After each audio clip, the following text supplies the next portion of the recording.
Bienvenue sur la chaîne du Traqueur de livres. Salut et bienvenue sur la chaîne du Traqueur de livres. Aujourd'hui, un polar prenant, plein de tension, de rebondissements, Croyance de sang de Sylvain Pawlowski en auto-édition. Sylvain Pawlowski est né en 1961 à Paris. Il a 3 enfants et 2 petites filles. Après une carrière dans un grand groupe informatique, il décide de poser ses valises pour se consacrer à l'écriture. Dès son plus jeune âge, il se plonge dans les romans et ne s'arrêtera jamais. Lecteur passionné, il découvre le monde à travers les auteurs classiques comme Jules Verne, puis il se dirige vers les auteurs comme Connelly, Mankell, Deon Meyer, Grisham, Kellerman ou encore Haley Olsen ou Idrid Darson. Comme souvent chez les passionnés de lecture, il finit par se frotter à l'écriture. Ses romans suivent l'actualité. Il construit des intrigues policières et l'espionnage complexes, très réalistes. Ça lui permet de dénoncer les maux de notre époque tout en maintenant un suspense intense. Dans son premier thriller, La menace Blackstone, il associe le crime organisé et la haute finance et tous les risques que cela peut engendrer. Un auteur que je viens de découvrir et qui va vous plaire. Croyance de sang de Sylvain Pawlowski, roman envoyé par l'auteur.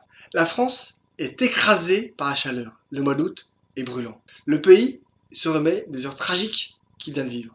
Le président Paul Valette décide de s'adresser à l'Europe. Les agressions sur les migrants deviennent de plus en plus nombreuses et graves. Il est temps qu'il fasse bouger les lignes. De son côté, la commandante de l'antiterrorisme, Pauline Rougier, est envoyée surveiller d'un accident d'un camion sur la A86. Ce qu'elle trouve sur place la secoue, des produits radioactifs et des armes de guerre. Kamel, le leader de la bande de Death Zone, est hors de lui. Son gang règne sans partage sur la défense. Les armes et tout le reste avaient un but précis, un objectif plus grand que lui. Pour empêcher la police de se mêler de ses affaires, il a annexé avec ses hommes la tour bleue. Au fur et à mesure, il a placé tous ses hommes dans les appartements, il s'est réservé le dernier étage. De là, ils peuvent voir toute l'étendue du territoire du gang. Après l'accident du camion, il va devoir appeler son sponsor. De toute façon, le plan est toujours valable. Ses hommes sont prêts. Le jour et l'heure sont déjà choisis. La rue est armée et attend les ordres. Ahmad a dû quitter le Pakistan pour survivre.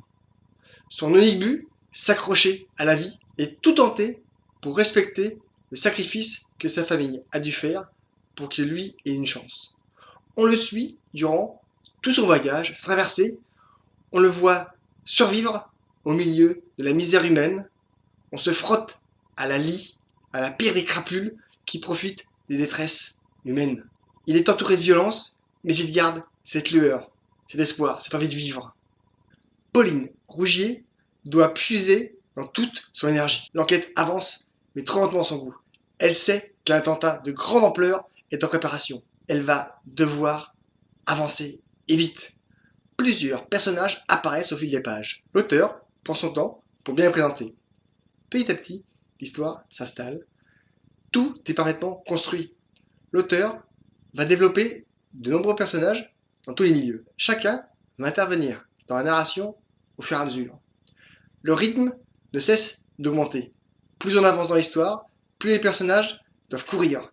Une histoire dense, complexe, qui remue. L'auteur, à travers ses personnages, s'attaque à de nombreux sujets.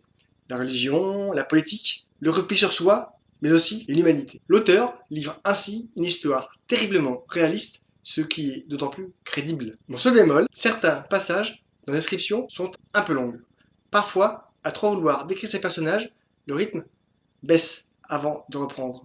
Certains détails devraient être lissés. L'auteur installe de nombreux intervenants, ce qui donne beaucoup de descriptions. Mis à part ça, je trouve la narration pleine de rythme et de l'action qui les coiffe. À dévorer comme des chouquettes. Lisez, likez, commentez, partagez, parlez autour de vous, abonnez-vous, c'est gratis. Mangez les chouquettes, à bientôt, salut. Croyance de sang de Sylvain Pawlowski en auto-édition.